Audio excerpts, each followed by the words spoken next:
Hello बच्चों, let's see this question and here this question say why is human resource superior to any other resource? Explain with the help of 3 argument. आपको यहाँ पे question में पूछा है कि जो ह्यूमन रिसोर्स होते हैं वो बाकी के अदर रिसोर्सेज से ज़्यादा सुपीरियर होते हैं, ज़्यादा अच्छे होते हैं. इस स्टेटमेंट को आपको जस्टिफाई ठहराते हुए 3 आर्गुमेंट देने हैं.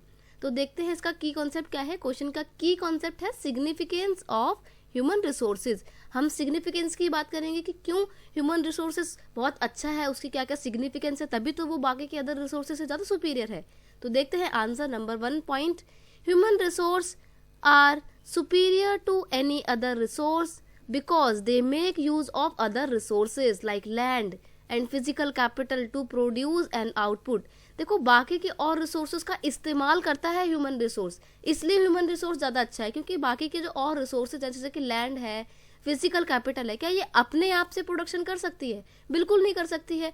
प्रोडक्शन करने के लिए मैन पावर तो चाहिए ही होगी. तो मैन पावर किस फॉर्म में होती है? ह्यूमन रिसोर्स की फॉर्म में होती है. इसलिए ह्यूमन रिसोर्स को बाकी के अदर रिसोर्सेज के कंपैरिजन में ज़्यादा सुपीरियर कंसीडर किया जाता है.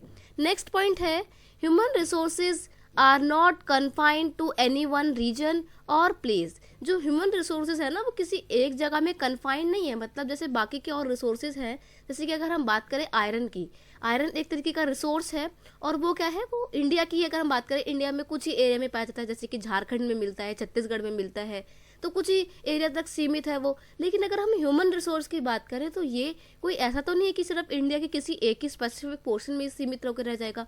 कन्फाइंड नहीं है, ये अलग अलग रीजन में देखने को मिलता है. जहाँ पे लोग अच्छे से स्किल्ड लोग होंगे वहाँ पे ये ह्यूमन रिसोर्स देखने को मिलेगा. तो इसको एक जगह सीमित करके हम नहीं रख सकते हैं.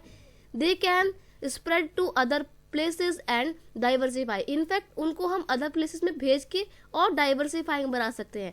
अगर मान लीजिए इंडिया में किसी इंसान ने जो ट्रेनिंग ली है वो आगे जाके यूएसए में चला जाता है, अमेरिका में चला जाता है, तो उसकी वो स्किल्स अमेरिका के काम आएंगी. तो जो ह्यूमन रिसोर्सेज हैं इनको एक जगह से दूसरी जगह पे मूवेबल भी बनाया जा सकता है. ये एक जगह कन्फाइन होकर नहीं रहते हैं बाकी के रिसोर्सेज की तरह, इसलिए ह्यूमन रिसोर्स ज़्यादा अच्छे माने जाते हैं. नेक्स्ट है human resources are superior as they act both producer as well as consumer. Human resources जो है इसलिए बहुत इंपॉर्टेंट है क्योंकि ये तो एक तो प्रोड्यूसर का काम भी करते हैं और कंज्यूमर का काम भी करते हैं. यानी कि कोई भी अगर प्रोडक्ट बनाया जाता है तो बनाने में भी हेल्प करते हैं ह्यूमन रिसोर्स, और बनने के बाद जो कोई प्रोडक्ट तैयार हो जाता है तो उसको इस्तेमाल भी करते हैं. कंज्यूम भी कौन करता है? ह्यूमन रिसोर्स ही करता है.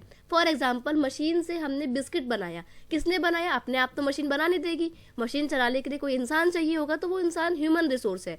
उसने बिस्किट बनाया, बिस्किट बना के वो उस तैयार सामान को, उस फाइनल गुड्स को कंज्यूम भी कर सकता है, बिस्किट को खा भी सकता है. लेकिन मशीन क्या उस बिस्किट को खा सकती है? नहीं खा सकती. इसलिए ह्यूमन रिसोर्स जो है वो प्रोड्यूसर और कंज्यूमर दोनों का काम करता है. और यही कुछ रीजन है जिसकी वजह से ह्यूमन रिसोर्स बहुत इंपॉर्टेंट रिसोर्स है और अदर रिसोर्स के कंपैरिजन में ज़्यादा सुपीरियर भी है. I hope you understand it well. Best of luck.